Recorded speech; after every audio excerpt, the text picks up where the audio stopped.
બધું સમજવા જેવું. તમે જોવો એ દીકરી આમ કરે છે, વારણા કોણ લે ખબર છે? કાં તો માં લે ને કાં તો બેન. આ એક એના માં હોય ને એના દીકરાના વારણા લે, બેન હોય એના ભાઈના વારણા લે. અને દીકરી છે ને દીકરી, આ તો આપણી સમાજમાં ઘણી બધી માન્યતામાં ફેર હોય. નકર જ્યાં લગી કુંવારિકા હોય દીકરી હોય ઈ એક જગદંબા જ છે. એને શું કહેવાય?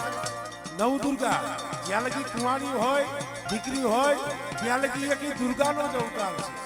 એટલે આ કોઈ ડિસ્કો નથી, અને ડિસ્કો નો કહેવાય, ડાન્સ નો કહેવાય.